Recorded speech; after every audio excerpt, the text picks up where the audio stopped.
Hi everyone, it's Evangeline here at eTrailer, and I have the RockyMounts HighNoon FC 2-bike platform rack loaded up with 2 bikes. You can also get this bike rack in different configurations. You can get it in a single bike or even triple bike configuration. What we're going to focus on today is our 2-bike platform rack for 2-inch hitch receivers.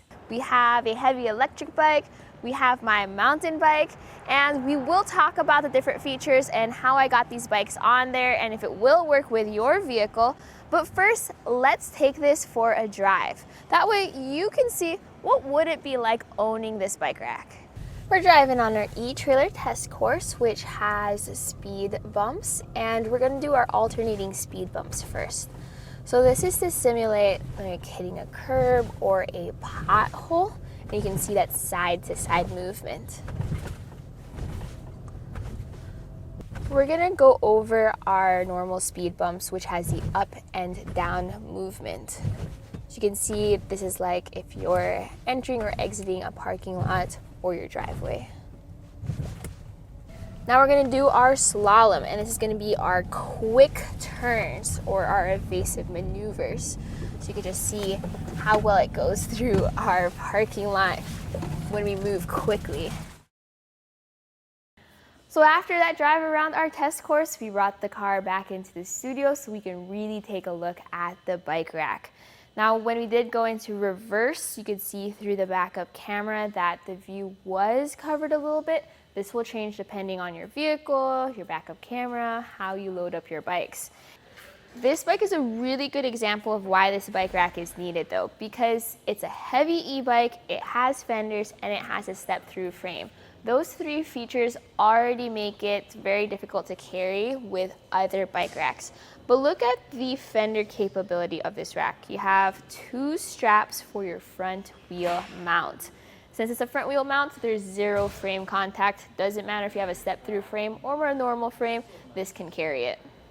Ideally, you want your front wheel mount as close to your fork as possible. But with the fender, you can't do that. So bring this as close to the bottom of the fender as you can get it, and then secure with that front wheel hook.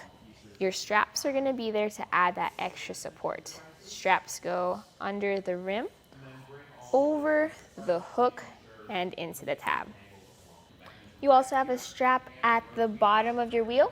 This goes over the wheel and into the hook beside it. As helpful as that is for that extra security, it does take a little bit of extra time as well. So if you are carrying around bikes without fenders, you could just continue as usual and take the straps off. And for those other bikes of different shapes and sizes, this has a range of wheelbase it can carry. So from 36 inches all the way up to 50-inch wheelbase. That's an improvement from the monorail. And also for your tire size. You can carry tires from 20 inches all the way up to 29-inch tires with a maximum tire width of 5 inches. Now, if you are carrying around your wider tires past 3 inches, you have an included strap adapter. So just add this onto your current strap. The cradle will definitely fit. You just need to extend that strap out. So when my friends and I went out to eat after our bike ride, there were 2 things that happened that really had me appreciate this bike rack. We needed to grab some things from inside the hatch real quick, and when we did go to eat, I wanted to make sure that the bikes were safe. So here's those features. The first feature is that this rack tilts away with the bikes loaded. So there's this black lever underneath the rack. Pull it and then let it drop down to a tilt. This tilts 30 degrees away, which allows you to open up your hatch, open up your trunk, or even lower your tailgate. This is a great way to get into your hatch there to grab those things like your bags, put away your helmets, grab your waters, or even change out your shoes. Now remember, if you are maxing out your weight capacity and you have 120 pounds total of bikes on the rack, that's also how much weight you're going to have to lift back up. So what I recommend doing is using the bike rack frame as a support and not the bikes. So when you lift this up, you just need to go high enough for it to snap into place, and now you can drive again.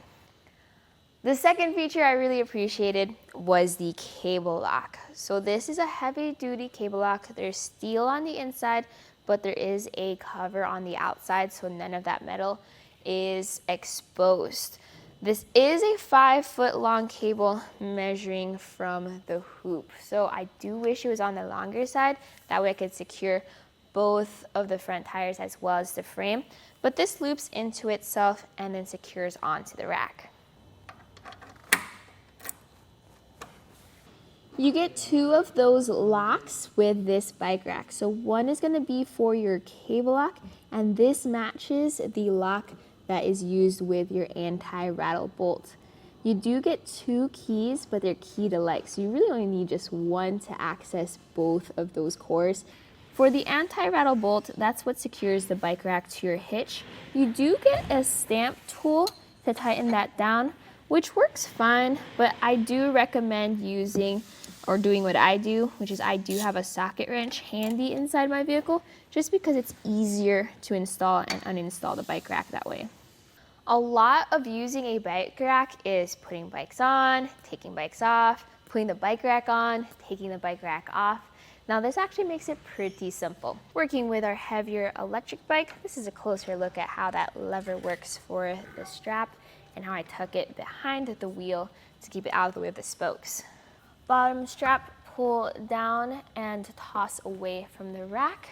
Top strap, pull out and bring it towards your front hook. You got that bright blue button for your front hook, so hold on to your bike's frame as you disengage that button, lift up, push out, and now you can take your heavier bike off. With the bikes off, this is a closer look at the bike rack. Like the rear cradle, that pivots for those different wheelbases. Again, maximum wheelbase is 52 inches. If possible, put your straps away when your bikes are off, just so they're not flopping around as you drive around. Your front wheel cradle looks the same way, but you also have these grooves for those different tire widths. Whether you have a thin road bike tire or a wide fat bike tire, it's designed for both. But it's also designed to fold down to be more compact and neat. That fender strap for the bottom of the wheel stows to the side of the bike with this little tab. Your front hook has some different options for storing the strap. You can bring the hook down as you fold the entire mast down. You could put the strap on maybe the hook of the other side. You can wrap it around the tray and back into the hook. You can even use that center tab as an extra storage spot for your second strap. If you're not planning on going out for a bike ride just yet, but you also don't want to take your bike rack off completely, well, you can fold this up into the more portable or compact position. Remember that lever you pulled earlier? Well, pull that again, but instead of tilting it away, you're going to lift up on the rack, and it locks into that portable position closer up to your vehicle's back. With it folded up like this, you can see how it actually has a larger, more open tray design. And that means if you do have a backup camera back there, you are slightly more likely to be able to see through the bike rack, although depending on where it is, if it's centered, you might lose visibility as well. You can see here the bracket on the side. That's for your own cable lock if you want to run it through there, if you want to use a larger cable lock. You also have these bolts on the bottom of the tray. That's there for if you have clearance issues with your bikes. If you have handlebars and saddles bumping into each other, you can loosen those bolts, slide the trays left and right to get better clearance. This is compatible with the single bike add-on, so you can convert your 2-inch hitch receiver bike rack into a 3-bike platform rack. This would decrease your overall weight capacity though. Right now, we have a 60-pound per bike weight capacity, which means we can carry around this heavy commuter e-bike. If I use this add-on though, we would then have a 45-pound per bike weight capacity, which is actually too little for this heavier bike. Bike racks that can carry bikes with fenders are limited, but not non-existent. Pretty much all of your frame-mounted bike racks can be considered as an option. The downside to those is, what if you have a carbon fiber frame, or what if you have a step-through frame? That's when it gets a little tricky. So another option you might see for your bikes with fenders is the Ceres Super Clamp. This is a dual wheel mount bike rack where its frameless contact holds your bike by the front and the rear wheel. And if you have fenders, that's okay too, because it has straps on the bottom, similar to what you see on the HighNoon. So if that's something worth considering, especially since it has the same weight capacity. The downside to this though is that it has less of a wheelbase capacity, so for shorter bikes, and also it gets a little tricky when you have two bikes on there. So compared to the HighNoon with its front wheel mount style is a lot faster, and the fact that you can adjust the trays back and forth helps out with those two bikes. But those are also features worth looking at depending on your bikes, and those are just different options for you.